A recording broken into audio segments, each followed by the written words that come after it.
Em, Justo iba a decir eso. ¿Se escucha bien? Porque estoy teniendo problemas de internet. Se Pero, escucha bien. bueno, a ver. Tengo que admitir que estoy un poco nerviosa. Entonces, tengo miedo que esto salga mal. Pero bueno, ahí están viendo lo que están viendo. Estamos bien. Taller de introducción al Capital de Karl Marx. Solo ven el Primer PowerPoint. encuentro. ¿Lo ven? Ok, genial. Genial. Bueno, bienvenidos a todos. Yo soy Lau. Eh, Nada, soy estudiante de economía, participo en la escuela donde venimos haciendo estos talleres. Este es el tercer taller que venimos haciendo. Bueno, como dije, tengo que admitir que estoy un poco nerviosa. Entonces, porfa, si ven que estoy yendo muy rápido o si algo no se entiende, o si se me traba y quieren que repita algo o lo que sea, me chiflan, me avisan, porque puede pasar que hable un poco rápido. Voy a intentar que no, pero bueno. Si quieren, una pregunta, perdón, cosas del Zoom. ¿Saben cómo hago para no ver la barra que está acá arriba de tipo los participantes y eso? No se puede sacar, ¿no? Porque me jarea. Podés, te digo cómo me aparece a mí. O sea, viste que No tenés. importa, era una barra de tipo del Zoom, pero bueno, no importa. Eso no. Ok. Bueno, entonces empecemos, si les parece. Un poco habíamos pensado hacer un taller introductorio a lo que es el libro El Capital de Marx, pero igualmente nos parecía piola también poder hacer como una pequeña introducción sobre el contexto histórico, sobre quién era Marx, y no solamente de ir de lleno a la obra que vamos a ver. Y acá en el PowerPoint hay como una especie de punteo sobre ciertas cosas que nos parecían importantes que estaba bueno que sepamos. Un poco para que entendamos en qué año escribe Marx y en qué año desarrolla su obra. Marx nace en 1818 en Treveris, que en ese momento creo que ni siquiera era Alemania, tipo como la conocemos hoy en día, sino creo que era Prusia, si me equivoco, corríjanme. Y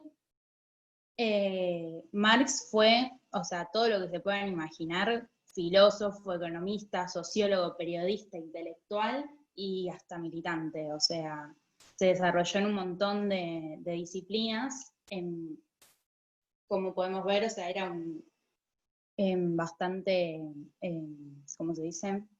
Bueno, no me sale la palabra, pero hacía muchas cosas, de muchas, ciertas disciplinas.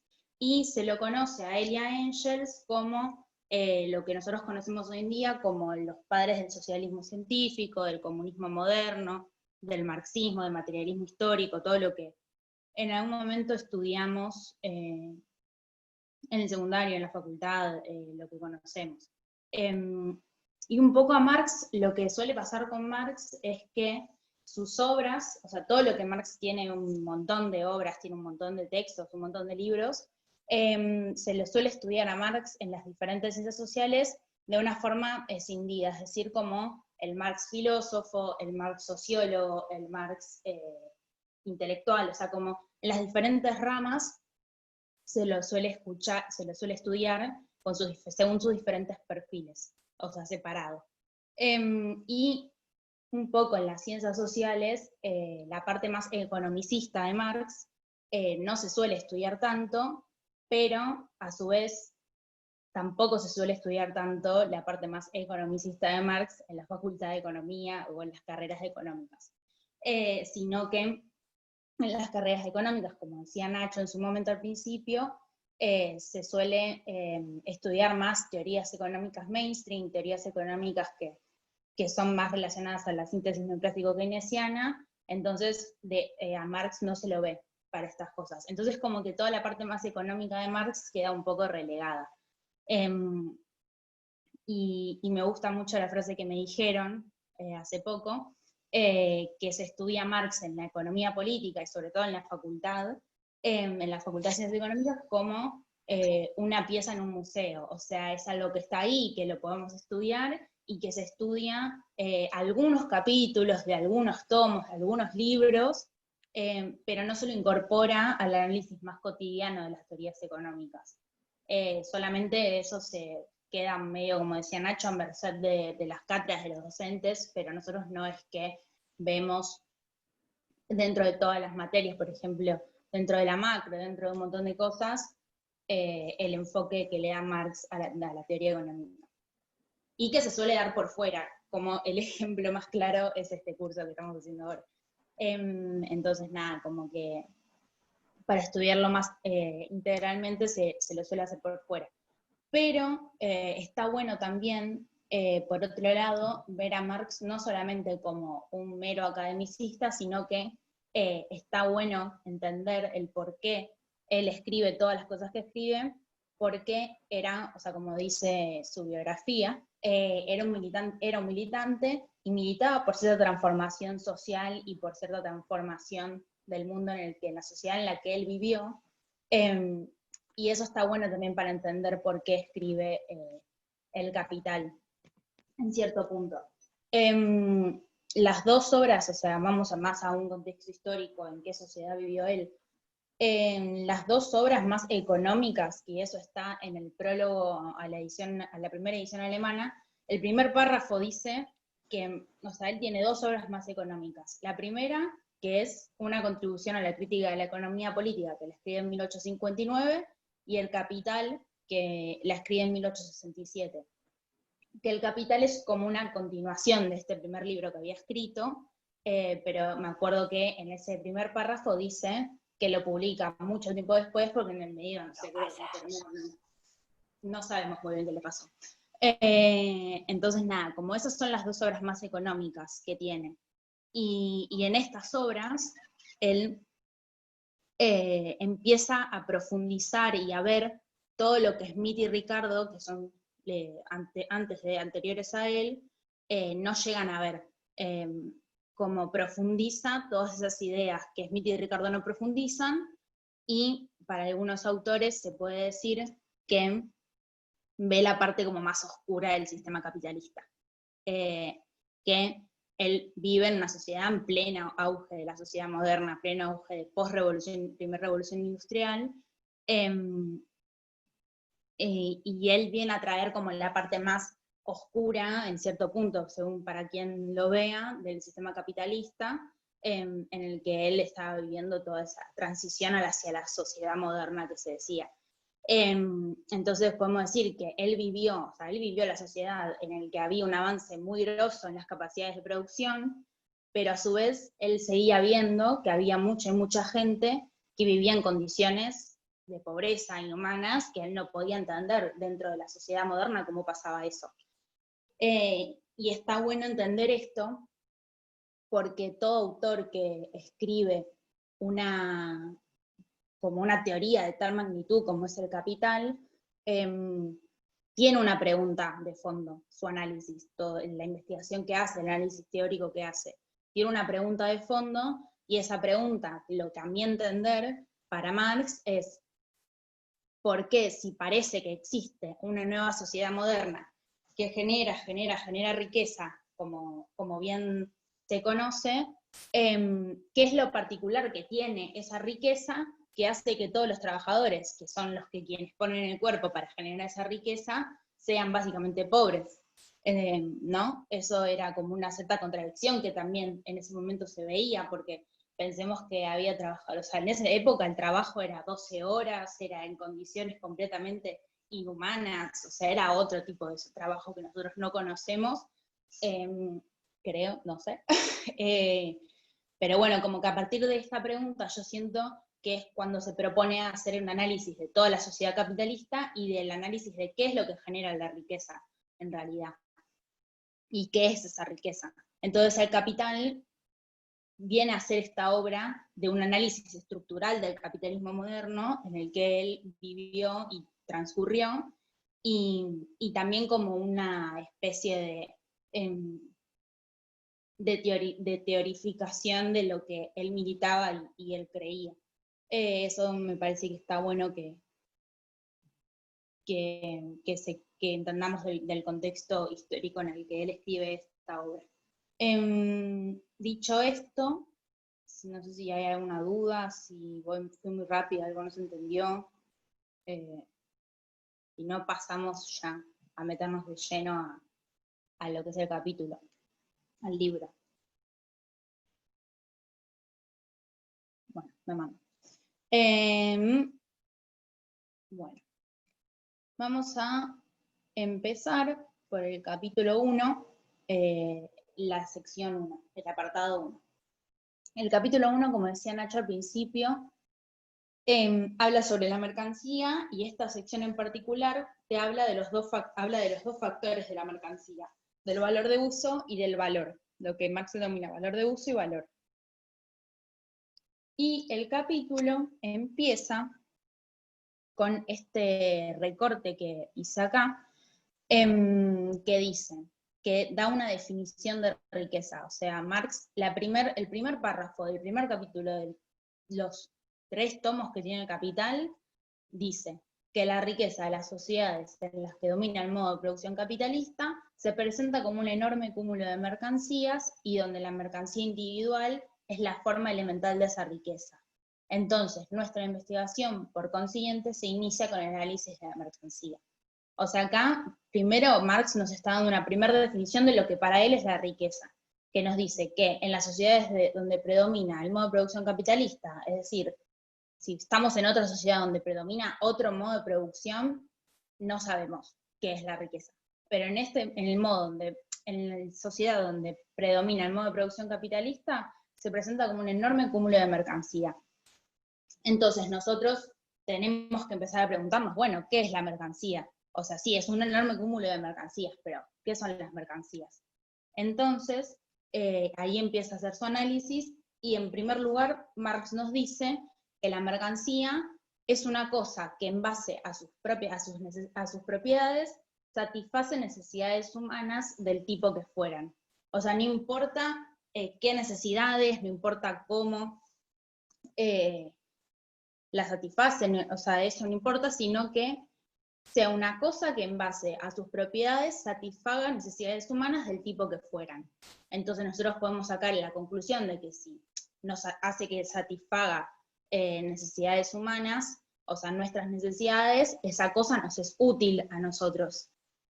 Entonces, si nos es útil, esa utilidad que va a tener una cosa, o sea, esa cosa, la utilidad que va a tener, va a estar condicionada por el mismo cuerpo de esa mercancía.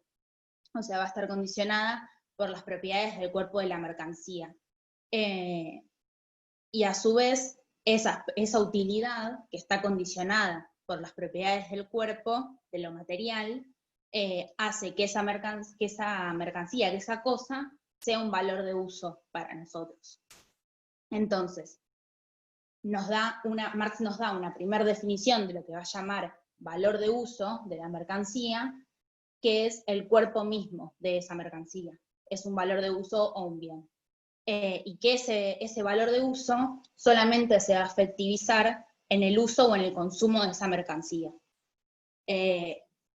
Entonces, esto es más una faceta material de las mercancías, o sea, lo que nosotros tenemos, qué sé yo, este libro, su valor de uso es que yo lo pueda leer, que yo lo pueda subrayar, o sea, que yo pueda ponerme un suéter, el valor de uso que tiene es abrigarme, y que por las propiedades del cuerpo que tiene este suéter, a mí me sirve como valor de uso.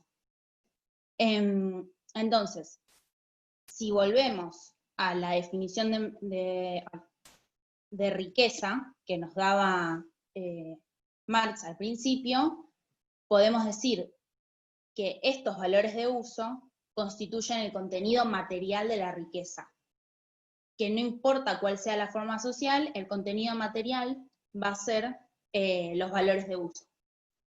Ahora, Marx nos dice que por un lado está esta dimensión material de las mercancías y de la riqueza, pero a su vez hay una forma que no es material, sino que va por otro lado, que es una forma social. Entonces, la otra cara de las mercancías, pues lo que podemos encontrar por el otro lado, es lo que Marx llama valor de cambio. En primer lugar, para Marx, este valor de cambio se presenta como proporción en que se intercambian valores de uso de una clase por valores de uso de otra clase. Entonces, pongamos un ejemplo. Yo tengo un pizarrón, ¿no? Entonces yo tengo que el pizarrón es una mercancía individual. Y esta mercancía individual se intercambia por otros artículos en las proporciones que nos podamos imaginar. Qué sé yo lo puedo intercambiar por X lapiceras, por Y gomas, por Z cuadernos, o sea, por incógnita de cantidad de otras cosas que nosotros tengamos. Pero ¿qué nos dice? Que por más de que yo lo pueda intercambiar por artículos en proporciones muy diversas, el valor de cambio se va a mantener inalterado. O sea, si yo quiero expresar el valor del pizarrón en lapiceras, cuadernos o gomas, el valor de cambio no se va a alterar. Entonces, para que no se altere, el valor de cambio tiene que poseer algo diferenciable de estos modos de expresión que encuentra en el cuaderno, en la lapicera, en la goma. Tiene que haber algo que sea algo que lo diferencie de esos modos de expresión, si se va a mantener inalterado. Entonces, acá hay un ejemplo que hice. Marx en su libro usa un ejemplo que me parecía muy complicado porque no sé ni qué es un cuarter de trigo y me parecía que era algo muy complicado para traerlo, pero él usa el ejemplo de un cuarter de trigo igual a X quintales de hierro, algo así, como cosas que me parecía mejor traerlo un poco a la realidad con cosas concretas que nosotros podamos tener en la cotidianidad. Entonces, pongamos que yo tengo esta ecuación, X pizarras igual Y cuadernos, ¿no? Esta ecuación, acá que está acá, no, o sea, hay una igualdad en esa ecuación, y esa ecuación nos da a entender, para Marx, que va a existir algo común de la misma magnitud que una pizarra y un cuaderno para que esta ecuación se iguale. En dos cosas distintas va a existir algo común que me permite a mí igualar estas dos cosas que están acá, en la ecuación. Entonces, ambas, o sea, este algo común es una cosa tercera. Entonces, estas dos cosas que yo las estoy igualando acá van a ser iguales a una tercera cosa. Y que él nos dice que en sí para sí no es la una ni la otra. O sea, que no es ni una pizarra ni un cuaderno. Entonces, esa tercera cosa que no es ni la pizarra ni el cuaderno, cuando esas cosas no son ni la pizarra ni el cuaderno, cada una de estas cosas que son iguales a esa tercera, para hacer valor de cambio, tienen que ser también reducibles a esa tercera. O sea, yo tengo que poder igualar a esa tercera estas dos cosas para que yo pueda expresar esta relación de intercambio. Y lo que nos dice también es que ese algo común que esa tercera cosa, que es ese algo común que me permite a mí igualar esto, no puede ser una propiedad natural de las mercancías. O sea, no puede ser una pizarra, no puede ser un cuaderno, o sea, no puede ser una propiedad natural de las mercancías. ¿Por qué? ¿Por qué? Porque las propiedades del cuerpo de la mercancía solamente entran en consideración y exclusivamente entran en consideración en la medida que ellas hacen útiles a las mercancías, o sea, en que las hacen ser valores de uso. Solamente las propiedades naturales nosotros las vamos a ver en los valores de uso. Después no entran acá. Y esa tercera cosa que tienen en común, que a mí me permite igualar estos dos ejemplos, no puede ser una propiedad natural. Entonces nada, un poco, entonces hay que encontrar qué es esa tercera cosa, ese algo común que tienen, que me permite a mí igualar esta ecuación, que Marx nos dice que para encontrar ese algo común, vamos a tener que abstraer a los valores de uso para encontrar lo que caracteriza la relación de intercambio entre las mercancías.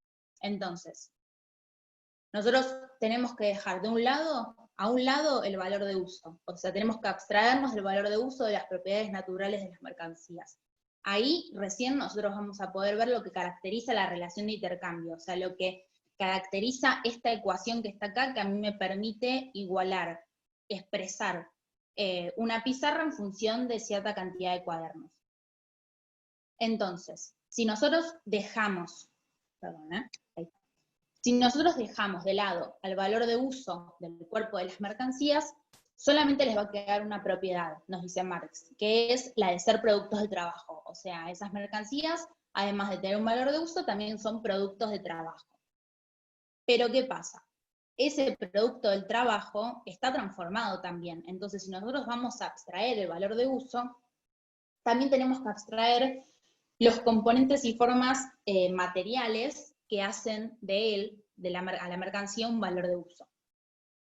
Entonces nos dice que si nosotros abstraemos el valor de uso, también tenemos que abstraer estas formas y componentes materiales corpóreas que hacen a la mercancía un valor de uso. Entonces se van a desvanecer todas las diversas formas concretas de esos trabajos útiles o sea, todo lo que nosotros encontremos como útil, el carácter útil de los productos del trabajo, se va a desvanecer con el carácter útil de los trabajos que se representan en esos productos. Entonces, se van a desvanecer, en consecuencia, todas las formas concretas de esos trabajos útiles que se usaron para producir a los productos. Y se reducen a tal forma que lo único que nos queda es trabajo abstractamente humano, nos dice Marx. O sea, si nosotros abstraemos valor de uso, abstraemos los componentes y formas materiales donde se produce la mercancía y el valor de uso, solamente nos queda trabajo abstractamente humano. Que Marx la define como una gelatina de trabajo humano y diferenciado. Entonces, si nosotros hacemos esa abstracción, solamente nos va a quedar una gelatina de trabajo humano indiferenciado, que esa gelatina es el gasto de la fuerza de trabajo humana sin considerar a la forma en que se gastó esa fuerza de trabajo humana. O sea, solamente nos queda el gasto de la fuerza humana de trabajo. No importa cómo se gastó, sino que solamente nos quedó ese gasto. Entonces, nosotros hicimos todo ese proceso de abstracción de los valores de uso, hicimos el proceso de abstracción de las componentes y formas materiales que hacen a la mercancía, solamente nos quedó la gelatina de trabajo humano indiferenciado, como le dice Marx. Entonces podemos plantear que una vez que pasemos esto, si se hace efectivamente esta abstracción que tiene del valor de uso, que tienen los productos de trabajo, vamos a obtener el valor de la mercancía. Entonces nos dice que en la relación de intercambio entre las mercancías, el valor de cambio se pone de manifiesto como algo independiente de los valores de uso, que es como pudimos ver porque hacemos la abstracción, y si hacemos la abstracción, vamos a encontrar el valor de la mercancía. O sea, lo que esta mera gelatina de trabajo humano es lo que nosotros podemos decir que es el valor de la mercancía. Entonces, ese algo común, si volvemos a la ecuación esta que habíamos planteado, que habíamos dicho que acá había algo común que a mí me permite igualar esto, entonces ese algo común que se manifiesta en la relación de intercambio que yo tengo acá, es el valor de la mercancía. Entonces, ese algo común que se manifiesta en la relación de intercambio de las mercancías es el valor que nosotros encontramos anteriormente abstrayendo el valor de uso y las formas y componentes materiales del trabajo que hacen a eso un valor de uso. Hasta acá, ¿alguna duda? Esta parte es medio complicada, hasta a mí me costó entenderla. Bastante. No sé si tienen alguna duda, si no, sigo.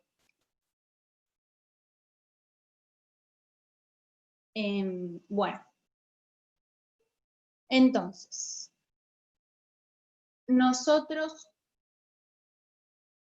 vimos qué es el valor de uso, vimos qué es el valor de cambio, encontramos el valor de la mercancía, pero tenemos que, o sea, vamos a preguntar cómo medimos ese valor, o sea, ese valor, ¿qué magnitud tiene? ¿Cómo sé yo cuánto valor tiene el pizarrón y cuánto valor tiene el cuaderno?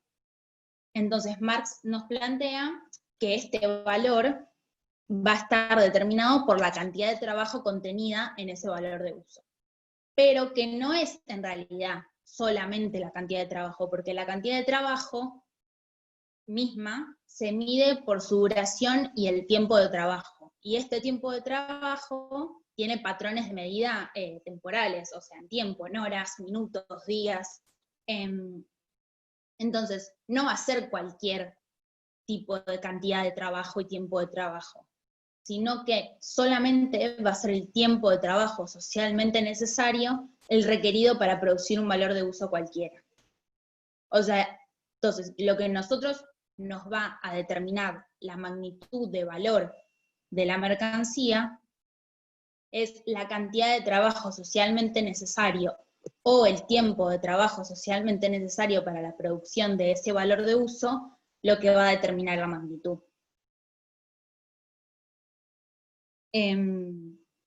Entonces, qué sé yo, si yo tengo que el pizarrón y el cuaderno los hago en una misma cantidad de tiempo, o sea, tienen cantidades iguales de trabajo, o las puedo producir en igual tiempo, van a tener la misma magnitud de valor.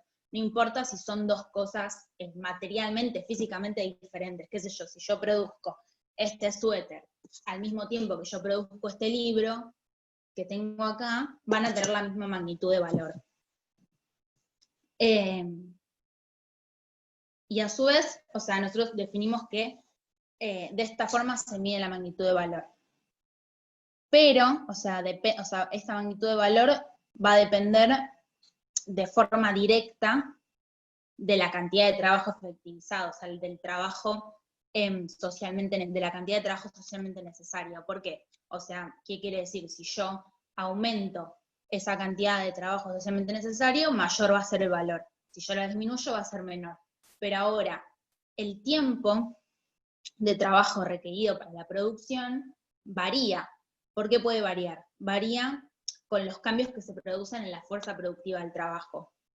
Entonces, ahí hay algo que me mueve el componente directo que determina la magnitud de valor. ¿Qué es la fuerza productiva del trabajo?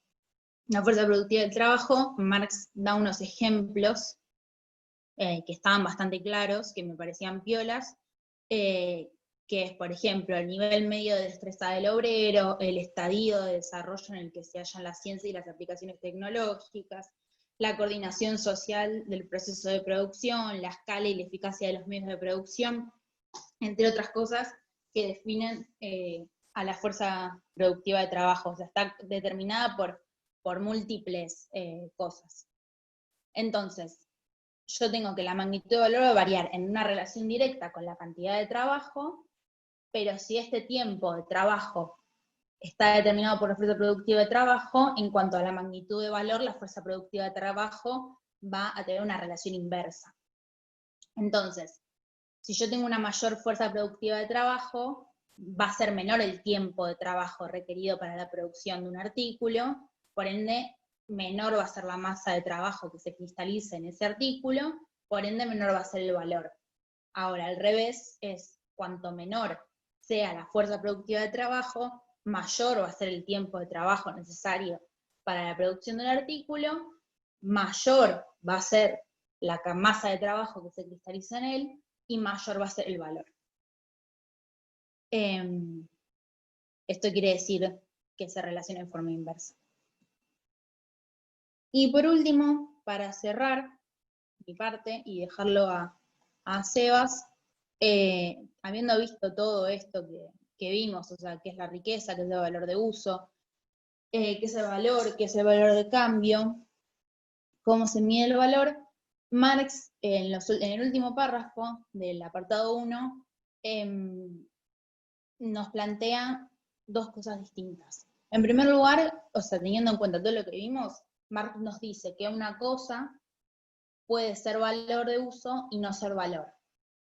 El ejemplo más claro de esto es cuando la utilidad para nosotros de esa cosa no está mediada por el trabajo.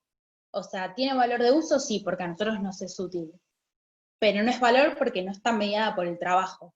No tiene trabajo socialmente necesario en su producción. Entonces, eso es el ejemplo de el aire, el agua, la tierra que no se usó para la agricultura todavía, los bosques, todo lo que para nosotros es un valor de uso, pero que no está mediado por nuestro trabajo. O sea, una tierra que yo la use para la agricultura, esa tierra ya no es, no entra en esta categoría. Y por otro lado, nos dice que una cosa puede ser útil y producto del trabajo humano, pero no ser una mercancía. O sea, nosotros podemos tener que tenga valor y que tenga valor de uso, pero que no sea una mercancía. Para que sea una mercancía, no solamente tenemos que producir valor de uso propio para nosotros, sino que tiene que producir valores de uso sociales. ¿Qué son los valores de uso sociales? Los valores de uso sociales son los valores de uso para otros, para otras personas. Y para transformarse en una mercancía, el producto tiene que transferirse a través del intercambio a quien se sirva de él como valor de uso.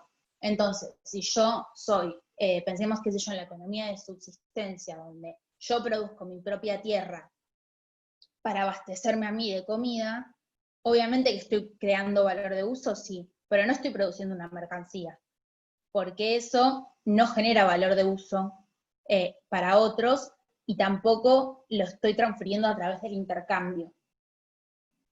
Entonces, un poco Marx lo que hace es diferenciarnos todo lo que, o sea, qué podemos nosotros encontrar que sea una mercancía o no en la sociedad, y que también podemos encontrar que no todas las cosas tienen valor, porque el valor está dado por el trabajo socialmente necesario que se requiera. Hasta acá llego yo. No sé si hay alguna duda, o si Sebas querés que pasemos. Dale, sí, no sé cómo prefieren hacer, o que no, le tiramos la pelota a Nacho, si quieren que preparemos las dudas todas hacia el final, o las hacemos por bloquecitos. Eh, Mejor todo al final y no cortamos la exposición, no sé. Sí, en base a lo que comenté al principio, que sigamos, que al final comentó las dudas juntas de manera ordenada y puedan responder todo. Dale. Bueno. A ver. Perfecto. Bueno, todo lo que estaba contando Lau hace un rato. Antes, no me presento ahora, pero me voy a escribir acá en el papel que tengo al lado, presentarme hacia el final, así no cortamos la exposición. Pero así también saben después quién soy, un poquito. Todo lo que estaba contando Lau recién está referido, como aparecía en una de las primeras presentaciones, a la primera sección del capítulo 1 de El Capital, ¿no? Como verán, es súper vasto y ya ahí sale un montón de cosas. No sé quiénes de acá tuvieron oportunidad de leer algo del capítulo. La verdad es muy rico, e incluso aunque no lleguen a leer y se cansen antes, ya hay que hacer un enorme esfuerzo para leer la primera sección. Yo le íbamos charlando con Lau y con Nacho, y decimos que con cada lectura se puede sacar algo nuevo, ¿sí? Otra aclaración antes, que tampoco aparece en nuestra presentación y lo venía pensando ahora, o sea, el título completo de la obra es El Capital, la crítica a la economía política. ¿Y por qué crítica a la economía política? O sea, ¿con quiénes está discutiendo Marx? O sea, hay dos comentarios para hacer. El primero es, él está discutiendo contra la economía burguesa. La economía burguesa llama a la economía más convencional, la lectura más simple de los movimientos de la ley de la oferta y la demanda. Hoy vendría a estar ejemplificada por la economía neoclásica, o muchísima más teoría matemática detrás, no vamos a entrar en esto, pero básicamente nos vienen a decir que las cosas tienen valor porque son valores de uso. No con esta terminología, que es la terminología que se está usando en la época, o sea, lo de valor de uso no es algo de Marx, aparece también en autores anteriores. Y después aparecen los autores. ¿Por qué critica la economía política? Porque él también critica la economía política, que es la que viene a representar autores súper importantes en la ciencia económica, como Smith y como Ricardo, que sí veían que gran parte del valor, si no todo, estaba explicado por la cantidad de trabajo. Y Marx también va a criticar esta idea. Así que bueno, ahora volviendo a la lectura del capítulo, o sea, después de lo último que decía Lau, llegamos a la segunda sección, donde Marx cree llegar a uno de sus primeros descubrimientos de su proyecto de investigación, esto en comprender los fundamentos del modo de producción capitalista, y es el doble carácter del trabajo. Así empieza, lo voy a leer, o sea, después para la última sección también hice esto mismo, de seleccionar así como empieza el capítulo, para que veamos un poco cómo escribía él. También me sirve a mí para tratar de seguir un poco los movimientos de él en el pensamiento. También se dice de Marx que él,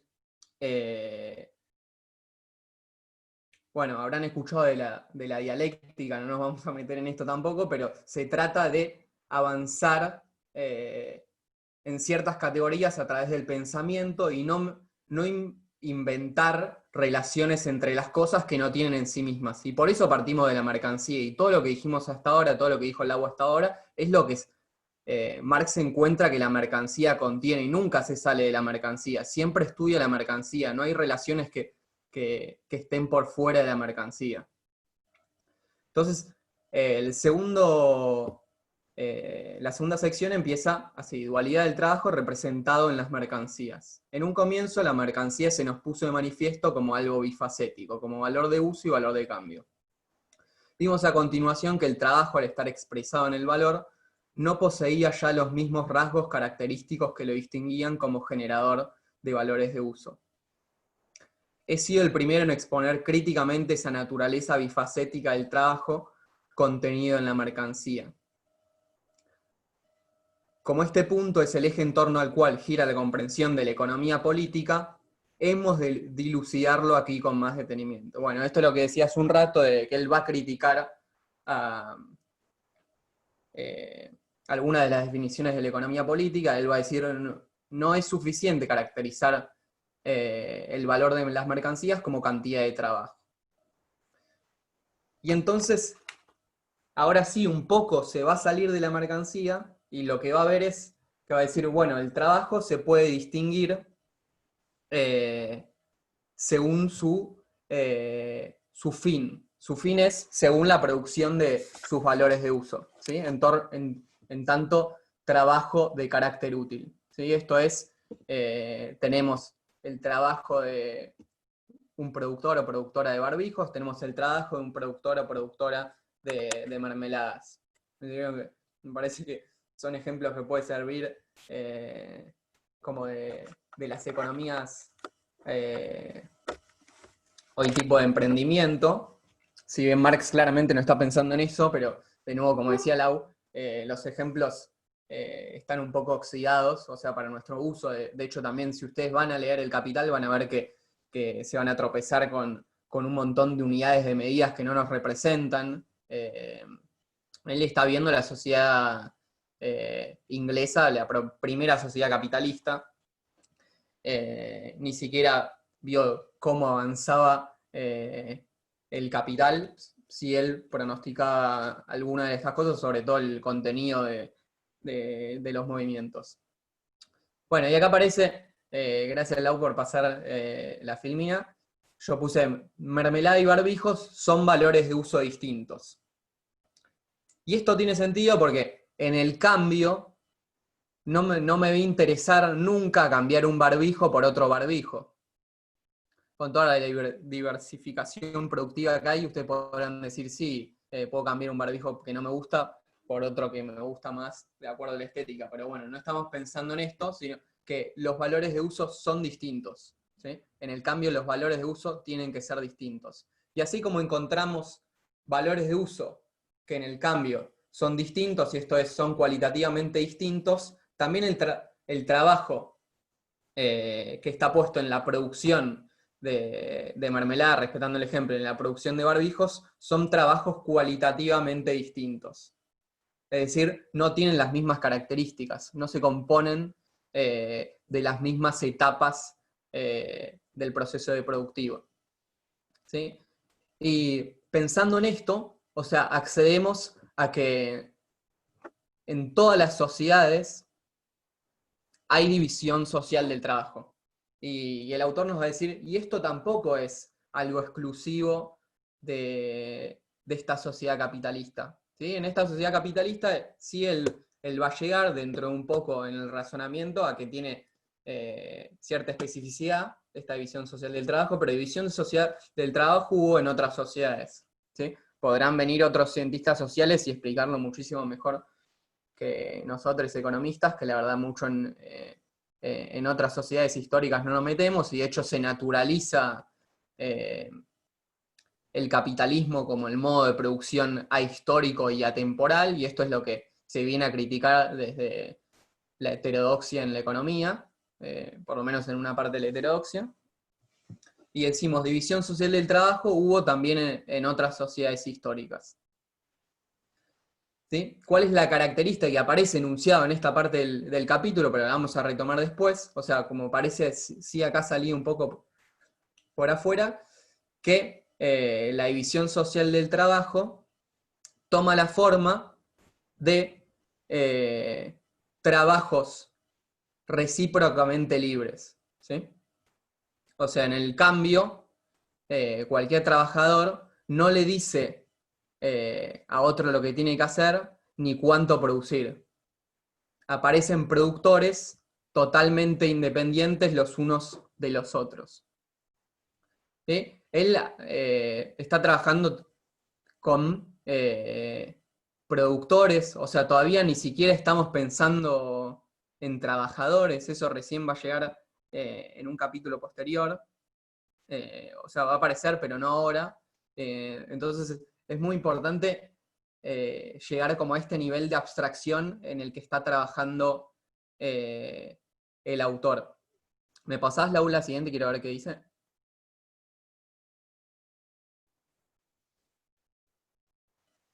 Bueno, antes de esta pregunta, decíamos, hay distintas divisiones sociales del trabajo.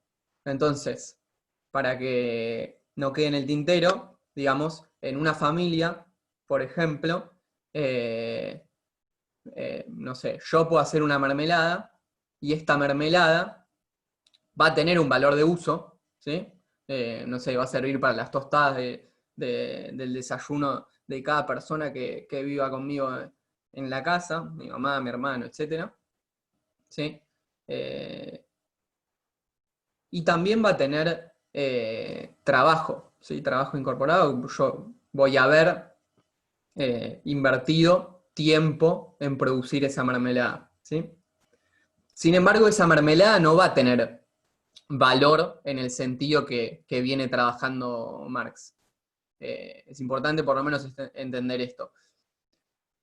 Más fácil es verlo cuando, ahora decíamos, un emprendimiento de mermeladas que nos aparece en Instagram, muy ricas, caseras, etc., sí van a tener precio. Entonces, ¿qué hace que la mermelada que yo produzco en mi casa para mi familia no tenga valor, pero sí la mermelada que viene a venderme una persona por Instagram, ¿sí?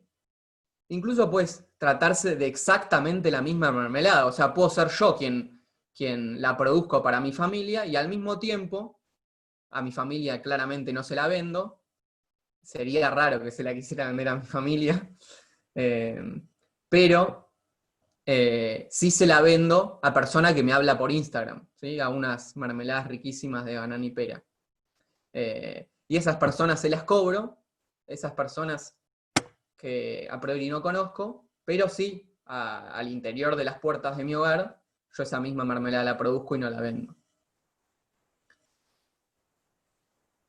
Esto para ir profundizándonos en torno a todo lo que está presente en la mercancía, pero que hasta ahora no le es solo específico a la mercancía. ¿Sí? Entonces, bueno, decíamos, uno de los caracteres del trabajo era el trabajo en torno a su fin, en torno a qué va a producir como valor de uso. Pero él dice, hay que hacerse una pregunta más. O sea, a mí no me interesa en el cambio, recuperando el atributo de la cambiabilidad, cuando comparamos mermeladas y barbijos, o comparamos pizarras y cuadernos, siguiendo el ejemplo de Lau.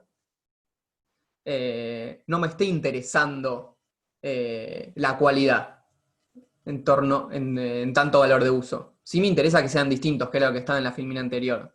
Yo decía, tiene que haber algo común.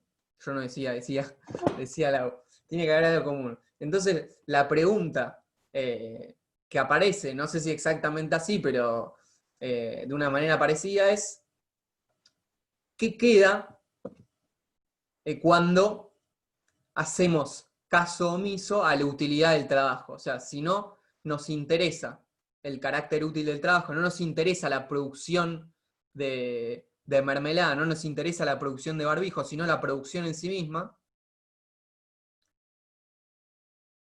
que ahí yo puse, ¿qué tiene en común el trabajo realizado para producir mermelada y el trabajo realizado para producir barbijo? Bueno, en abstracto, son trabajo. ¿Y qué quiere decir que sea trabajo? Bueno, el trabajo es un gasto de fuerza humana. Es consumo de energía, y creo que en el libro aparece como un gasto de cuerpo en todos sus sentidos, un gasto de manos, un gasto de ojos, un gasto de boca, un gasto de cuerdas vocales. No sé, digo las cosas que se me ocurren ahora mirando la pantalla y es lo que estamos usando. O sea, claramente este proceso de exponer parte de lo que dijo un autor implica cierto desgaste de energía. ¿Sí? Energía que se consume de manera sonora, por ejemplo. O sea, de hecho, yo cuando termine esto probablemente siento un poco cansada la garganta porque estoy hablando un poco más alto de lo que hablo normalmente. Me duele un poco la vista porque, bueno, requiere mucho esfuerzo visual estar acá en la presentación, etc. Pero bueno, resumiendo, así no me voy por las ramas, lo que queda es trabajo abstracto, es decir, trabajo al cual no le interesa el valor de uso que quiso producir. ¿Sí? Esto que en una filmina del agua parecía como gelatina de trabajo. ¿Sí? ¿Pasamos? Sí, perdón. Sí, sí, tranqui.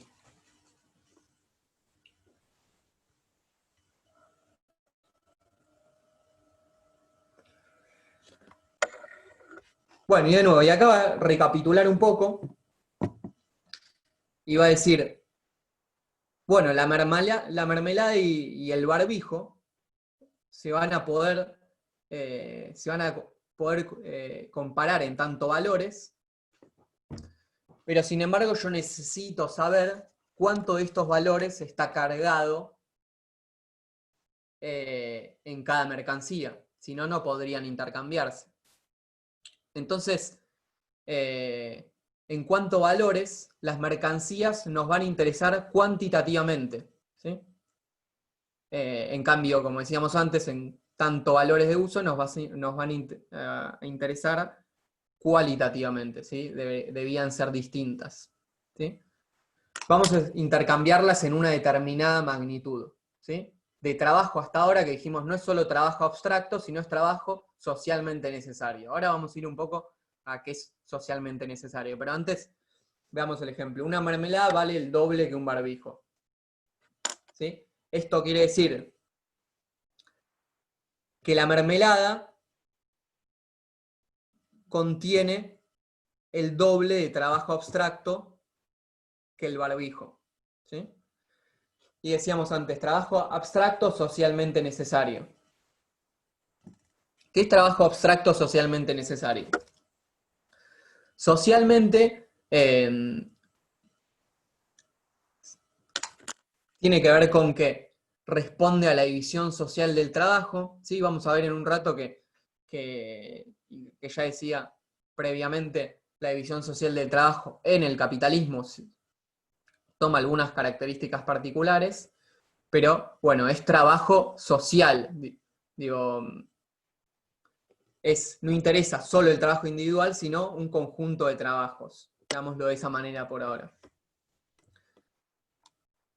¿Y por qué es socialmente necesario? Porque nos interesa en tanto trabajo medio, porque si no podríamos decir una persona que produce en un mismo intervalo de tiempo, pongámosle, no sé, yo hago la mermelada en 1 hora, después mi mamá la hace en 2 horas, y otra persona la hace en media hora. ¿Sí? Entonces, ahí ¿qué decimos? Que la mermelada como mercancía general va a valer menos dependiendo de quién la produzca. Bueno, no, efectivamente no. Lo que aparece en el capítulo es que nos interesa el trabajo medio. Es decir, ni el que está por encima del trabajo promedio, ni el que está muy por debajo. Otra forma de verlo es que los trabajos individuales en el trabajo total se compensan. Incluso hay toda una discusión al respecto, porque avanzando en el razonamiento se va a ver que los trabajos menos productivos van quedando de lado, y a mayor complejidad de las fuerzas productivas, el trabajo medio, por decirlo de alguna manera, es más demandante en cantidad de valores de uso que es necesario producir. Pero bueno, si no retenemos esta idea, a priori no es tan importante, ¿sí? Lo que tenemos hasta ahora es una primera enunciación del doble carácter del trabajo, en tanto trabajo útil y en tanto trabajo abstracto, ¿sí? Y decíamos, la división social del trabajo aparece cuando hablamos del trabajo de acuerdo a su utilidad, de acuerdo a la producción de valores de uso, ¿sí? Y en cambio el trabajo abstracto cuando hacemos omisión de todas estas características particulares del trabajo, ¿sí? Ya se ve claramente la similitud entre trabajo útil produciendo valores de uso y trabajo abstracto produciendo valores, ¿sí? Siguiente.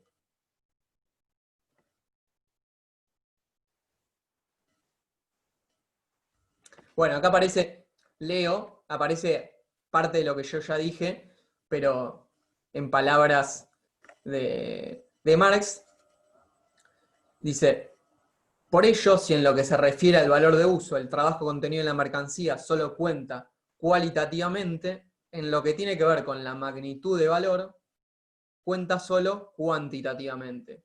Una vez que ese trabajo se haya reducido a la condición de trabajo sin más cualidad que esa. Allí se trataba del cómo y el qué del trabajo, aquí del cuánto de su duración.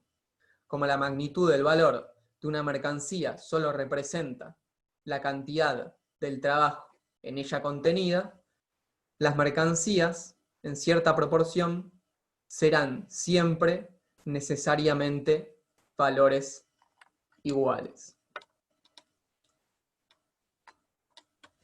Bueno, esto es súper interesante, porque como valores de uso,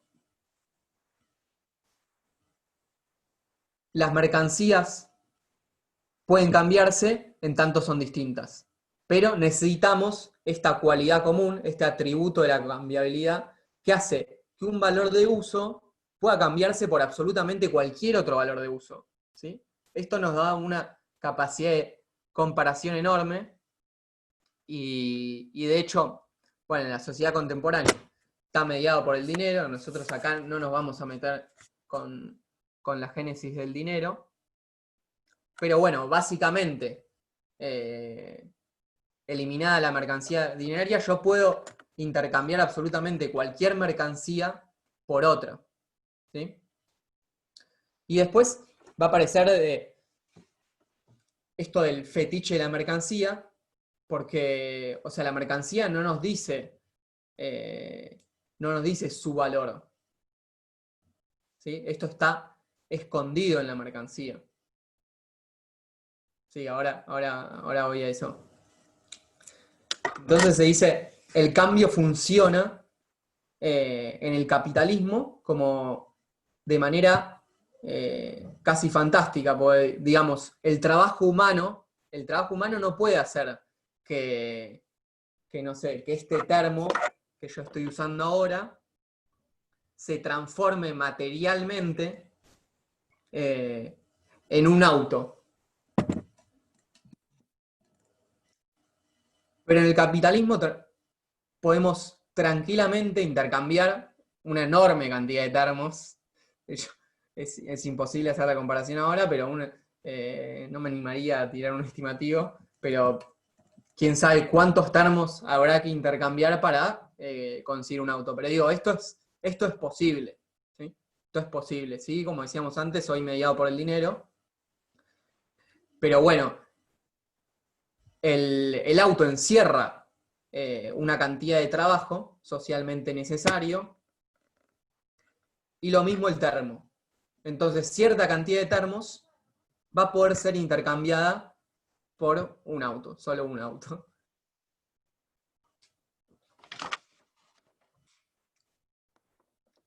Pero decíamos, todo esto que dijimos no nos da la especificidad completa de la mercancía.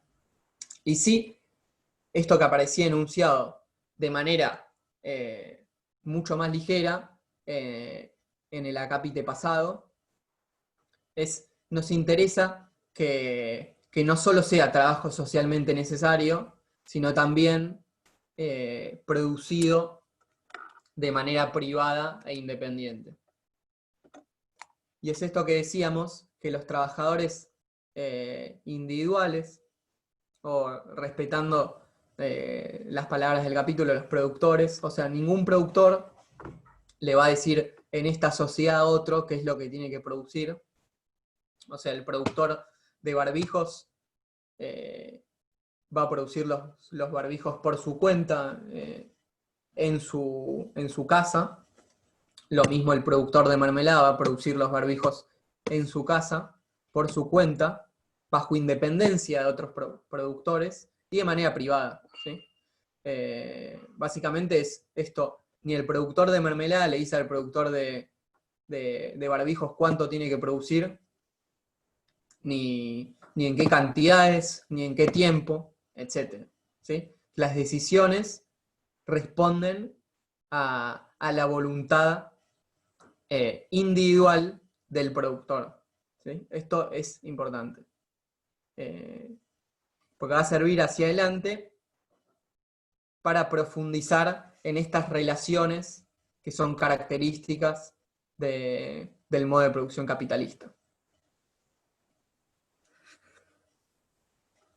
Nos salteamos un poco la génesis del dinero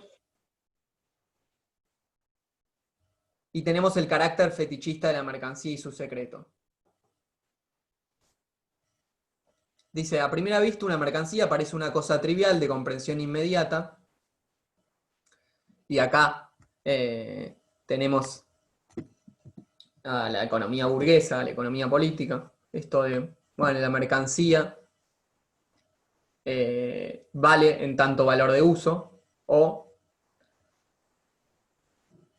la mercancía vale porque contiene cierta cantidad de trabajo. ¿Sí? Hasta ahí ninguna referencia en cuanto a que sea socialmente necesario y que sea producido de manera privada e independiente. ¿Sí? Y él dice, su análisis, que es el suyo, pero esto de no nos salimos de la mercancía, que él dice es la categoría más concreta y más abstracta al mismo tiempo. Más concreta porque, bueno, mercancías, hoy es muy fácil de verlo, pero es absolutamente todo lo que nos rodea. No sé, esta lámpara que tengo a la derecha, el termo que estoy usando para tomar mate, la yerba, etcétera, la computadora.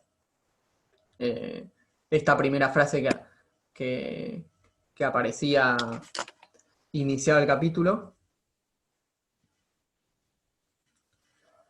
Y es a la vez la categoría más abstracta de la ciencia económica, porque claramente a medida que avanzamos en el razonamiento, nos muestra un montón de cosas que no aparecen en su apariencia. Bueno, Marx usa unas palabras, por lo menos en la traducción, bueno, escribe en alemán, bastante divertidas, por lo menos esta parte que uno puede entender con más facilidad. Él dice, su análisis demuestra que es un objeto endemoniado, rico en sutilezas metafísicas y reticencias teológicas. ¿Sí? En cuanto a valor de uso, nada de misterioso se oculta en ella. ¿Sí? Es esto que ya decía Lau, por qué vale cada una de estas cosas en cuanto a uso, está claro y digamos, de ningún modo puede ser algo que caracterice al capitalismo. ¿Sí? Pongámoslos en ejemplos tan sencillos como productos que no estaban presentes, perdón, productos que sí estaban presentes también en otras sociedades, no sé, pan, y el pan siempre sirve para alimentarse. No interesa que en esta sociedad haya relaciones con ciertas características. El pan valía en cuanto uso en otras sociedades. Bueno, y ahí dice de que merced de sus propiedades satisface necesidades humanas o que no adquiere esas propiedades sino en cuanto producto del trabajo humano. Bueno, ahí de nuevo la crítica a los clásicos. Necesidades humanas que incluso esto también aparece, que es, no nos interesa ni siquiera si las necesidades son surgidas, aparece como comillas, abro, nacidas del estómago o de la fantasía. ¿Sí? Pueden ser necesidades totalmente fantásticas, totalmente místicas, y sin embargo cumplir el requisito de valores de uso. Parece, es de claridad meridiana que el hombre, mediante su actividad, alterna las formas de las materias naturales de manera que le sean útiles. ¿Sí? Trabaja el trigo, produce pan. Se modifica la forma de la madera, por ejemplo, cuando con ella se hace una mesa. No obstante, la mesa sigue siendo madera, una cosa ordinaria y sensible. Pero no viene en escena como mercancía, se transmuta en cosa sensorialmente suprasensible. No solo se mantiene tiesa apoyada sus patas en el suelo, sino que se pone de cabeza frente a todas las demás mercancías y de su testa de palo brotan timeras mucho más caprichosas que sí y sigue esto. Acá lo que nos está queriendo decir es esto que decíamos antes de, bueno, este termo efectivamente puede intercambiarse por cualquier otra cosa. ¿Sí? Pero esto no es así, o no tiene sentido pensarlo así cuando hablamos de relaciones familiares o relaciones de amistad. O sea, no intercambiamos cosas. Y sí, tiene mucho sentido en esta sociedad particular de productores recíprocamente libres. ¿Pasamos una?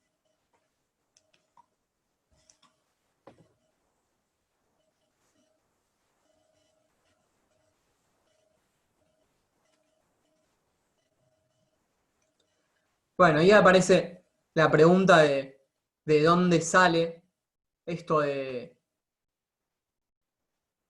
lo misterioso de la mercancía, o por qué Marx dice el fetiche de la mercancía. ¿Qué es lo que qué es lo que están escondiendo las mercancías?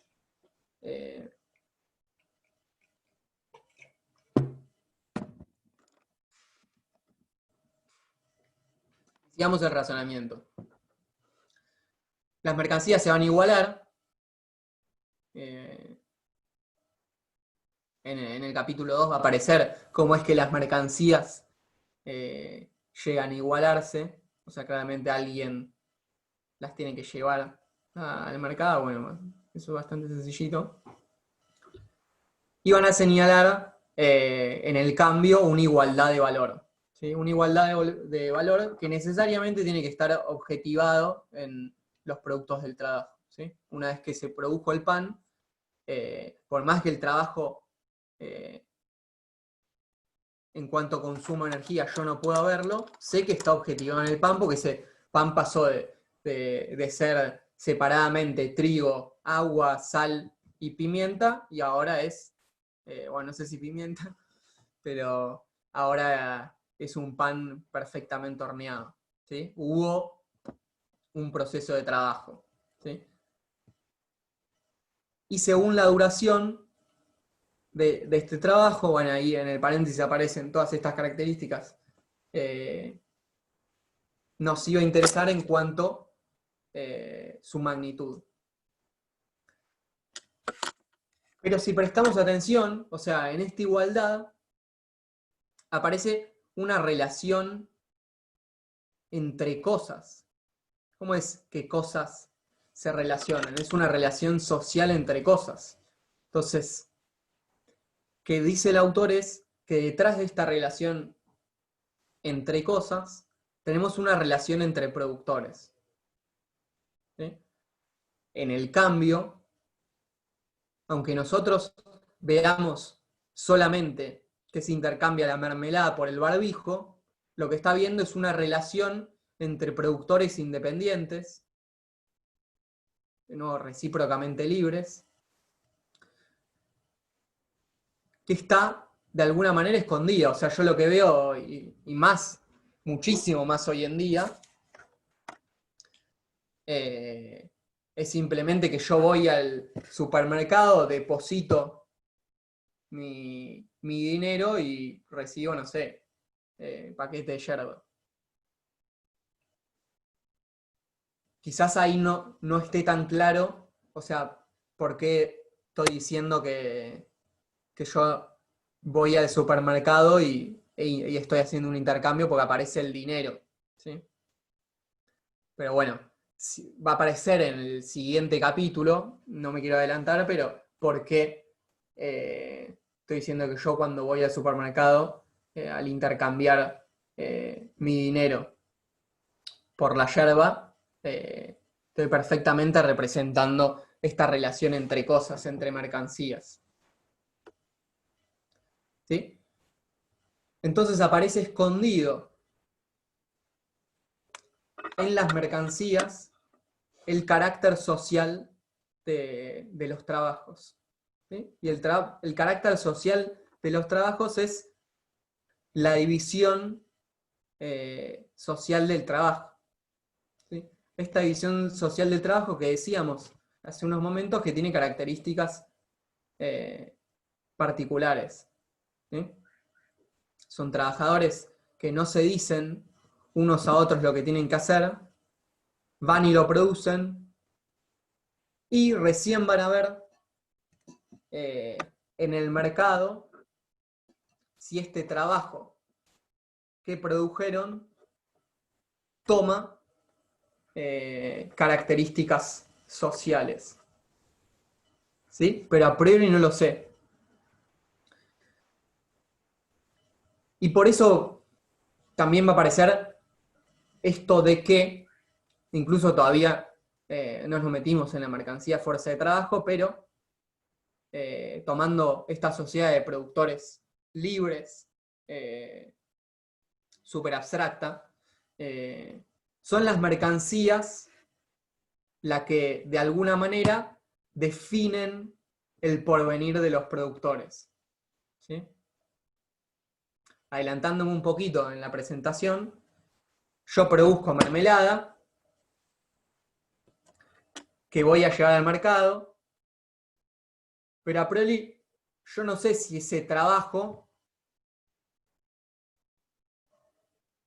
va a tener valor social. Y en este sentido puede haber sido trabajo abstracto inútil. ¿Sí? O, otra patada para los economistas políticos clásicos. ¿Sí? Pasamos a la siguiente.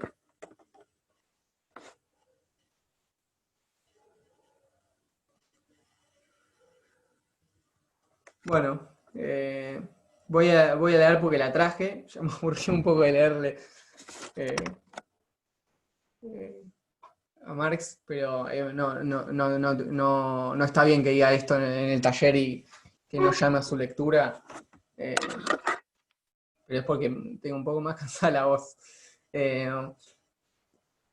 Bueno, el avanza dice, lo misterioso de la forma mercantil consiste sencillamente, pues, en que la misma refleja ante los hombres el carácter social de su propio trabajo, como caracteres objetivos inherentes a los productos del trabajo, como propiedades sociales naturales de dichas cosas, y por ende, en que también reflejan la relación que media entre los productores y el trabajo global, como una relación social entre objetos, existente al margen de los productores. Es por medio de este quid pro quo, tomar una cosa por otra, como los productos del trabajo se convierten en mercancías, en cosas sensorialmente suprasensibles o sociales. ¿Sí? Algo de esto ya decíamos, o sea, cada productor recíprocamente libre quiere formar parte del trabajo global y ahí agregaríamos social, pero a priori no lo sabe, ¿sí? Y esto, en parte, es responsabilidad de que no aparezca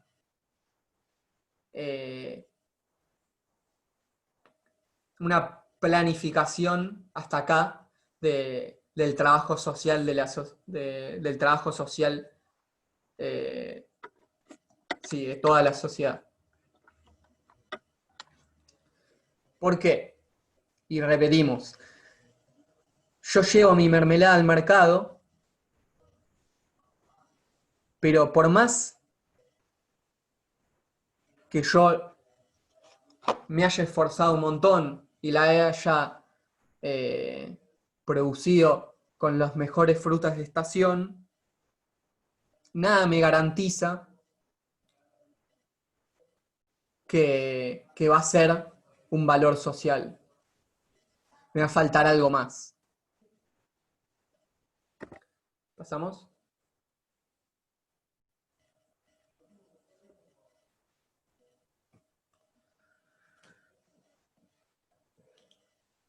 Bueno, aparece esta gran pregunta que tiene el autor y que deberíamos tener muchos de nosotros y que va a servir para estructurar un montón de las cosas que aparecen en la obra, y es la organización del trabajo. Y acá viene una diferencia clarísima que hace a fundamentos de la sociedad capitalista, y es cómo son estas relaciones. ¿Sí? La división social del trabajo en otras sociedades se respetaba siguiendo relaciones personales o de dependencia. Voy a usar un ejemplo, o sea, que no es que yo tenga súper presente y alguien podrá conocer mejor, de nuevo, otros cientistas sociales, pero en una sociedad pequeña, en una tribu que tiene una autoridad natural, ¿sí? Pues, que puede ser incluso una autoridad que tiene, por alguna razón, potestad divina para señalar qué es lo que hace cada persona del grupo. Ahí está claro, o sea, todo el trabajo que se tiene que producir, que esa sociedad tiene que producir, y así se va a dividir el trabajo útil en torno a esas necesidades del grupo totales. ¿Sí? Y ahí las relaciones están comandadas por esta dependencia, ¿sí? No sé, creo que en el capítulo aparecen 2 o 3 ejemplos, pero los siervos respecto de sus señores, ¿sí? Había ciertos señalamientos de qué es lo que tenían que producir y en qué cantidades, ¿sí? Ni hablar de sociedades en las que aparece la esclavitud, ¿sí? Se sabía lo que se tenía que producir y este trabajo era directamente social, estaba a la vista, era lo que tenía que producir cada trabajador individual. En cambio, en las sociedades capitalistas, la relación general no toma estas características, sino su contrario. Son relaciones de independencia personal. Y es esto que yo había puesto antes de manera ligera, de, bueno, se trata de encontrarnos en esta sociedad, en el mercado, como trabajadores recíprocamente libres. Bueno, esto es sin más. No es casual que en el capitalismo aparezcan las demandas de libertad. No es casual que si bien todavía convivamos con relaciones de esclavitud, lamentablemente, incluso en Argentina,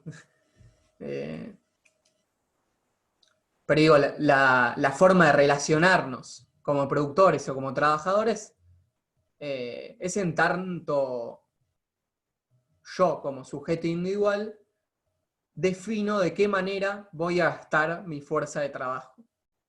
¿Sí? En los ejemplos más cotidianos es yo voy a decidir qué voy a estudiar y voy a decidir cómo voy a producir mi fuerza de trabajo.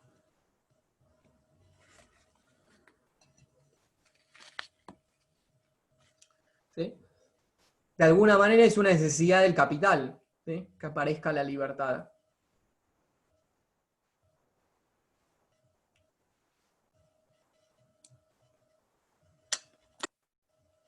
Sin embargo, es una conciencia libre que es una forma concreta de una conciencia que está enajenada. ¿Por qué? Porque responde a la producción de mercancía. ¿Sí? Y esto va a quedar muchísimo más claro con la aparición del concepto de fuerza de trabajo, pero hasta acá también lo podemos trabajar. Es esto que decíamos antes. ¿Cuándo se prueba si el trabajo es social en el capitalismo? Se prueba una vez que ya el trabajo está realizado. Es decir, y repito, ya sé que casi por tercera vez, espero con distintas palabras, yo puedo haber malgastado mi fuerza de trabajo. Y esto es importante entender, porque no es una responsabilidad exclusivamente mía que yo haya malgastado mi fuerza de trabajo. Que yo haya producido mermeladas y nadie las haya comprado. Es una responsabilidad social.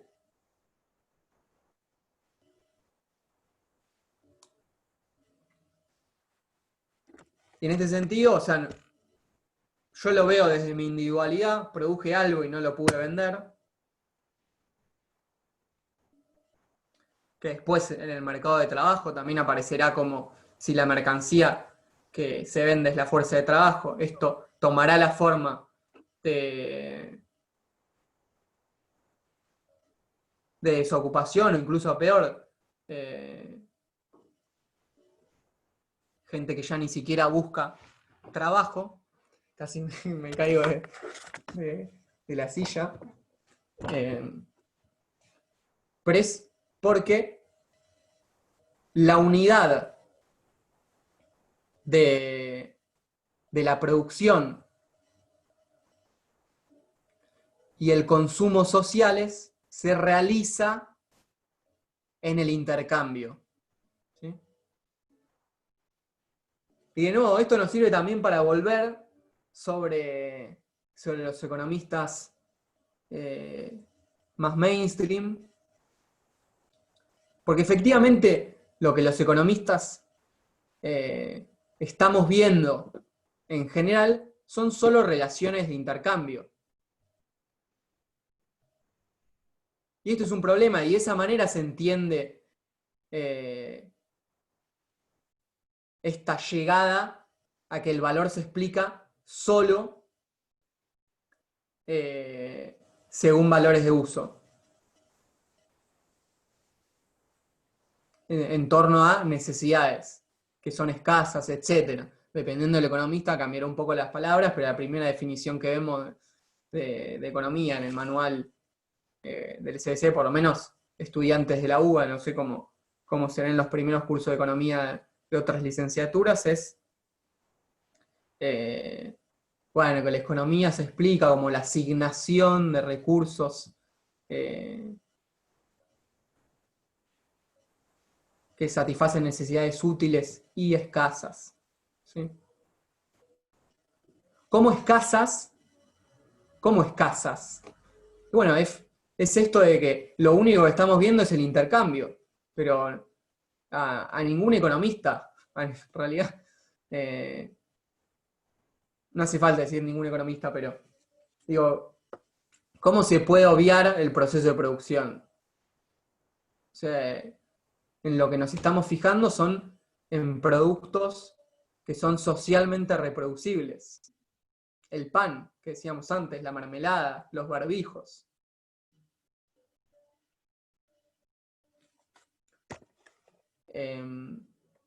Siguiente filmina, quiero ver si no me estoy yendo mucho. Hasta ahora no dije, no sé si quería hacer alguna pregunta. Estuvo mal eso, pero si quieren hacer ahora, pueden hacer como quieran y se van acumulando ahí, bueno, y continúo mientras voy a tomar un poquito de agua.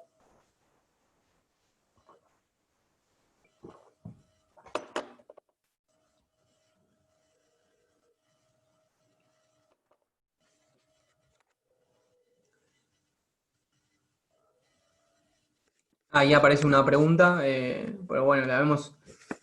Trato de terminar con esto y respondemos preguntas. O sea, entiendo que venimos bien de tiempo. Son las 8:36. Si me demoro unos minutitos más, va a alcanzar bien para responder las preguntas. Este, si no me equivoco, va a ser más o menos el cierre del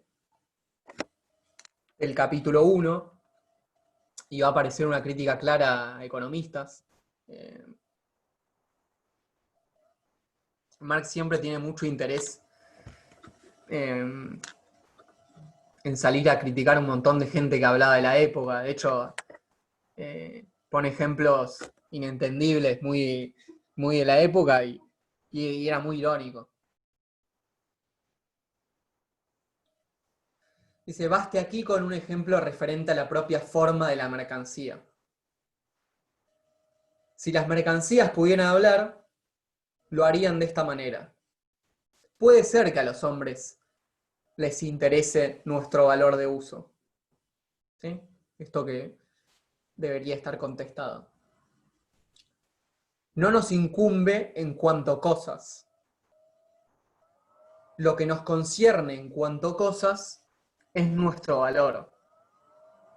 ¿Sí? Pensemos ahí en el momento del intercambio y que hace este cambio, entre comillas, mágico de un barbijo por una mermelada. Nuestro propio movimiento como cosas mercantiles lo demuestra. Únicamente nos vinculamos entre nosotras en cuanto a valores de cambio. Oigamos ahora cómo el economista habla desde el alma de la mercancía. El valor de cambio, es un atributo de las cosas. ¿Sí? Es esto de que aparece naturalizado el valor en las mercancías, como algo natural, ¿sí?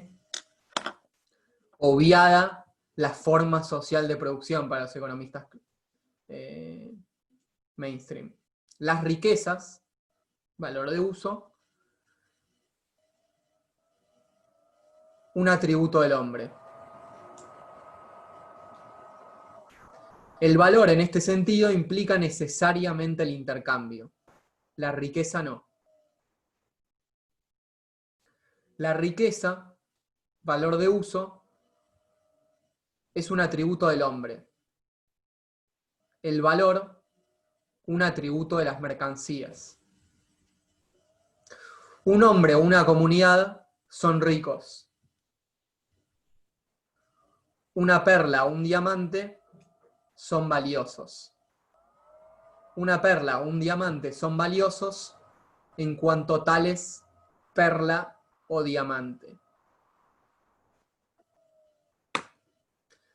Y acá nos va a servir un montón para recapitular. Por una parte, lo primero que aparece es, bueno, la economía está viendo todo al revés.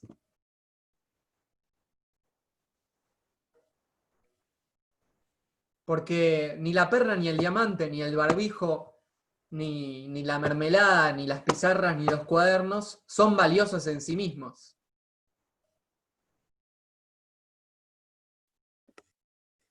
Bueno, esta la respondo acá porque es muy sencilla y para que les sirva a la compañera. El barbijo es el tapaboca, lo que se pone ahora para defendernos de la pandemia, del virus, este particular que nos acompleja. Lamento si no se entendió. Pero de cualquier manera no importa, podés poner ahí cualquier otra mercancía. Bueno, decíamos, en la economía está todo invertido. ¿Sí? Porque estas cosas, estas mercancías no valen en sí mismas, solo valen en relación a otras. ¿Sí? Solo valen en el momento del intercambio. Y es esto otra vez de que la prueba de que el trabajo fue gastado de manera social y obvio de manera privada e independiente, recién se realiza en el mercado. ¿Sí? A priori no sabemos si las cosas son valiosas o no. Sería tanto más fácil, ¿no? O sea, ¿cuántos emprendimientos, a diferencia de lo que nos dice la mirada oficial, son los que fracasan respecto de los que les va bien? Digo, claramente no. Por más galpones que nos pongamos con un par de computadoras,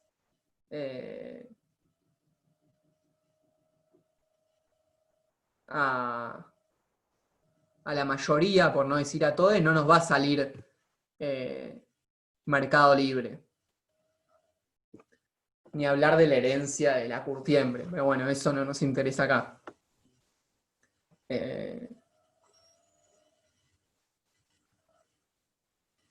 Y lo siguiente que dice es la crítica a que el valor de uso está presente en nuestras conciencias, y eso aparece muchísimo. Bueno, ¿por qué esta computadora sale tanto? Y bueno, esta computadora puede salir tanto porque efectivamente hay gente que va a comprarla. Sí, bueno, esto puede explicar ciertos movimientos del valor respecto a una media, pero no explica el valor de la computadora. ¿Sí? Y detrás está esta larga definición que no vamos a repetir porque consta de aburrirles.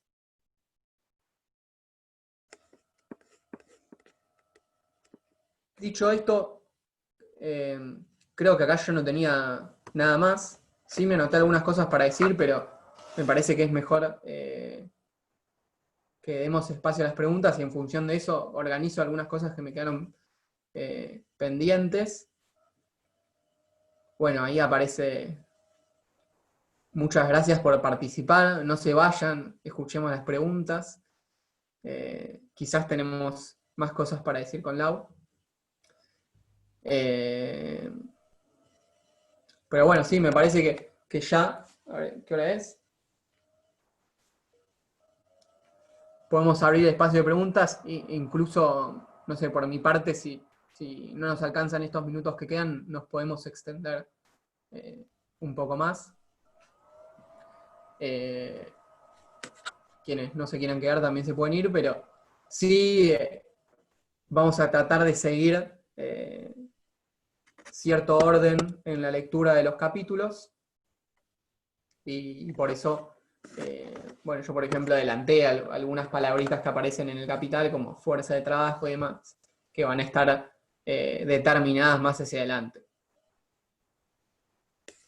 Buenísimo, Seba, si te parece, leo las preguntas. Me quedé Dale, sin dale. cámara porque se me apagó el celular recién, así que me van a ver como una N, pero estoy acá. Como tengo la cámara en el celular, pasa eso a veces. Facu preguntaba hace un rato, creo que referido a un ejemplo que dio Lau, pero esa tierra ¿no sería riqueza para el individuo? Y si sería riqueza, ¿era un cúmulo de mercancías? Signo de pregunta de cierre. No sé si querés que le responda a esa. O si querés leer todas, me da lo mismo. Pero, ok. Con respecto a esa pregunta, o sea, la riqueza para Marx se presenta como un enorme cúmulo de mercancías. Entonces, no, como que en realidad no importa, o sea, no llegamos a ver muy bien lo que es la riqueza individual, sino que para Marx la riqueza es eso.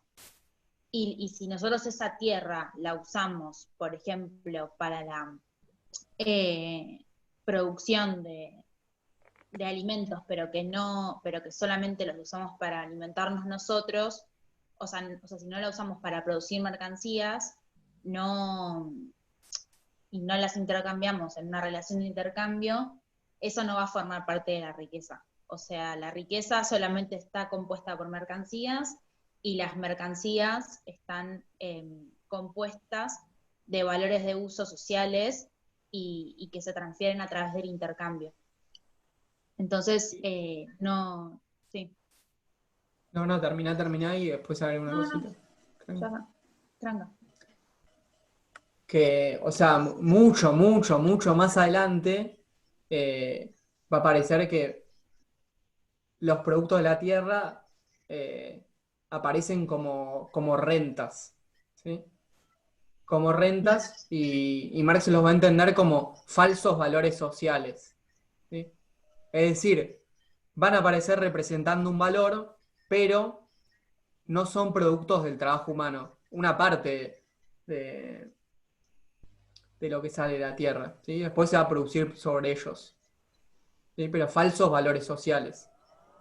Entendía esta terminología, ¿sí? Pero mucho más adelante. De hecho, todo lo de renta de la tierra es muy importante para Argentina y para los países productores de materias primas. Sí. Listo, eso.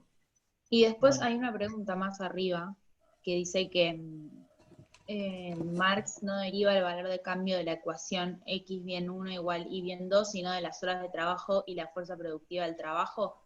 El valor, o sea, lo que Marx hace para... ay, perdón, se me bajó el chat solo.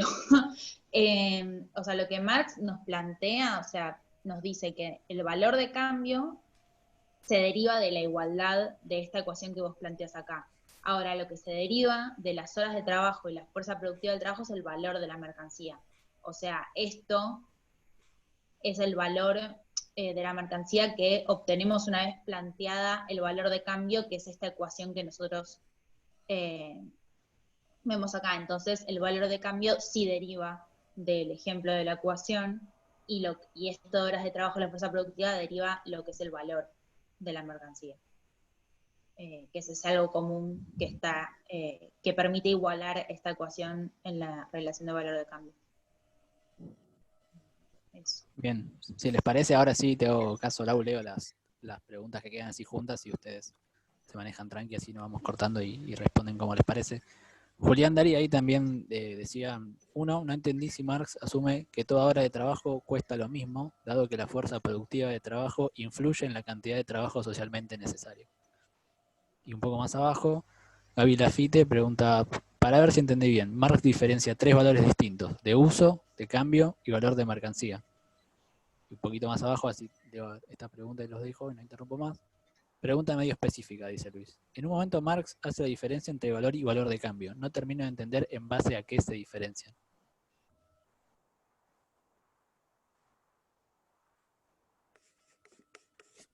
¿Esas son todas? Sí, por ahora. Hasta ahora son todas así.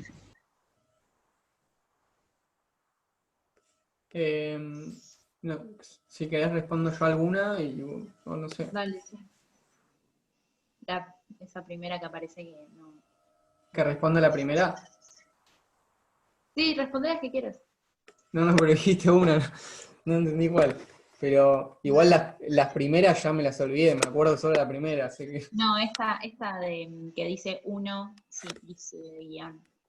La de no entendí si Marx asume.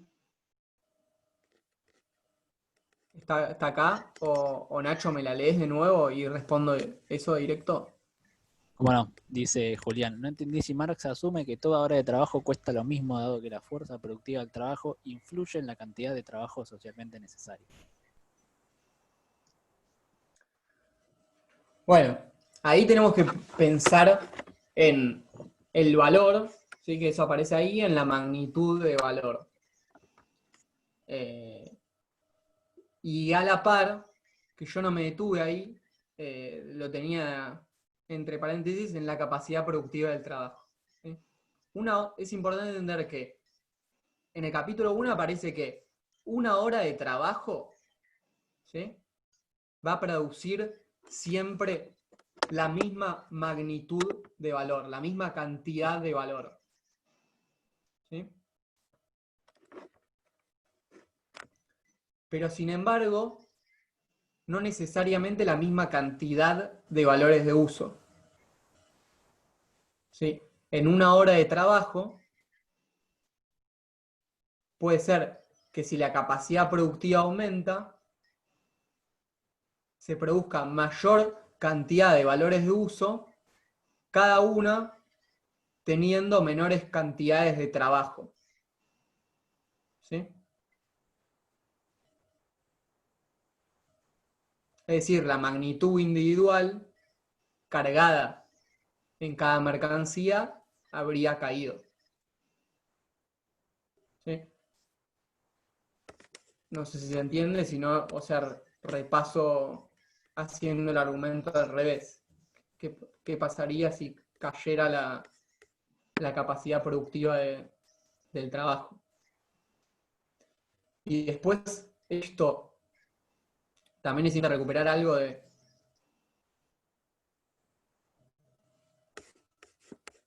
A ver, eso está bueno, esa pregunta. Entonces Marx... No digo nada, pero, comienza en términos, pero Marx entonces no tenía en cuenta los costos, porque al depender el valor de la mercancía solo del trabajo humano socialmente necesario, si en dos productos se tarda lo mismo, pero en uno se usa madera y en otro hierro, que es más caro, por ejemplo, igualmente tendría el mismo valor. No tendría el mismo valor. De hecho, eso es algo en lo que cae Smith, y también aparece criticado por Marx, y es, sí, los precios siempre se van a poder explicar a partir de sus costos, ¿sí? Incluso se puede ver desde la óptica empresarial, el salario es un costo, ¿sí? Y de hecho para las cuentas nacionales se llama costo salarial. Pero, o sea, llega un momento en el que el argumento se vuelve cíclico, digamos, porque bueno, yo digo, bueno, tomar mate vale este termo, esta bombilla, etc. Voy al termo, digo, el costo es este termo. Bueno, este termo vale el pico, vale este tubo, y voy al tubo. ¿Y el tubo este qué vale? Bueno, el tubo este vale el proceso de producción, que no sé, es industrial, o utiliza mano de obra, todo eso se paga, y llega un momento que llego a qué, no sé, al metal este. Y el metal este, ¿cómo lo explicás? Bueno, claramente tuvo costos, pero llega un momento en el que tenés que, en algún momento, explicar, si querés, ese... No quiero decir precio, porque el valor no es directamente igual al precio. Sí es la sustancia o el fundamento del precio, pero no es exactamente el precio. Pero en algún momento tenés que explicar como ese valor originario, si se quiere, lo digo muy entre comillas. Si no, la explicación es circular. Sí, siempre va a ser explicado por costos.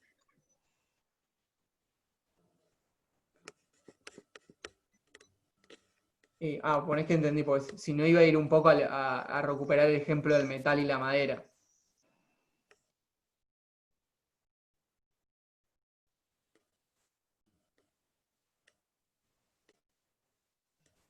O sea, yo específicamente no sé por qué es más caro el hierro que la madera, pero sí claramente tiene que ver con la cantidad de trabajo gastada de manera socialmente necesaria. O sea, por muy abstracto que parezca, esto de socialmente necesario era lo que nos servía para equiparar esto que decíamos de los trabajos más productivos y los menos productivos. Interesa el social, el trabajo promedial, ¿sí? Y esto va a tirar para que algunos trabajos en algún momento sean no sociales. Es decir, no sé, si yo hoy me pongo a producir termos, y probablemente no pueda competir con nadie, porque a mí hacer un termo, aprender a hacerlo, me va a llevar un montón de trabajo, y cuando lo tenga que valorizar, digo, va a salir tan caro que nadie lo va a comprar en relación a lo que sale este valor de uso hoy en el mercado. Digo, y esto es todo fruto del avance de las fuerzas productivas que lograron consumir todos los músculos individuales, cerebro, etc., pero cada vez con mayor capacidad productiva, es decir, lo que decíamos antes de en cada valor de uso, contener menor cantidad de trabajo individual, si se quiere.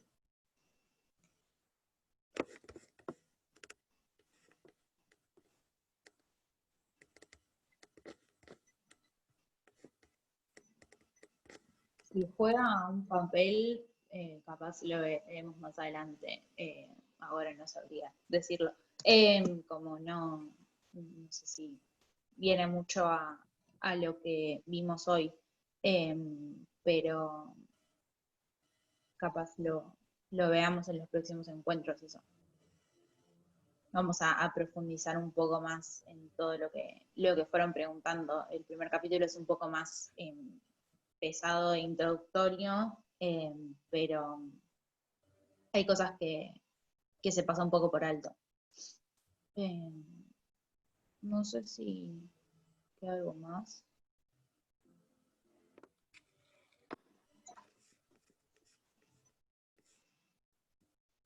O Bueno, podemos no hay ir más. cerrando. Sí, no sé si había alguna pregunta más. No sé, Nacho, que las leíste, yo ahora no volví a leer el chat. La otra la respondí porque justo me apareció medio en grande en la pantalla. Sí, entiendo que respondieron todas. No hay más. Y dado que estamos a horario, con una puntualidad perfecta casi, porque son 20 y 58, Casi soviética. vamos cerrando si quieren. Y bueno, antes que nada también. Tiro, perdón, la pista de responder la pregunta de la escasez está en Ricardo. O sea, se puede ver hacia adelante, pero en un curso respetable de historia del pensamiento económico debería estar contestada esa pregunta. Que es un poco la crítica, es una primera crítica a la economía estándar, de por qué mira solo intercambio y no proceso de producción. Listo, eso, para no molestar. Bueno, buenísimo. Estás Gracias por haciendo algo, perdón. los agradecimientos. No No, pasa nada. tranqui. Y bueno, por esto, por haber estado hasta ahora y haber disfrutado, haber preguntado, haber construido este taller con nosotros y nosotras también. Antes de que invitara al próximo encuentro, agradecer también a Juli Cejas, a Gus Vitale, a Gonza Carrera, que estuvieron poniéndose con el contenido también, más allá de lo que laburemos quienes expongamos, siempre hay un trabajo colectivo detrás para preparar el contenido de la mejor manera posible y tratar de llevarlo para que se arme una linda jornada de debate, de discusión. Así que, sin mucho más, saben que la próxima es el jueves que viene a la misma hora. Vamos a hablar un poco sobre Capital. Mandamos en la bibliografía una cápita del capítulo 3 y el capítulo 4 entero. Las esperamos allí. Vamos a estar exponiendo quien les habla y Lau, que estuvieron escuchando hasta recién. Así que, sin mucho más, gracias por venir. No sé si Sebas, Lau quieren decir algo. Yo ya me voy No, despidiendo. Nos vemos el gracias. jueves que viene. Y cualquier duda que tengan, pueden mandar un mail o un mensaje, y también durante la semana si tienen alguna duda de algo. No mucho más. Bueno, Bueno, nos lean, vemos. disfruten. Lean. Buen fin de semana.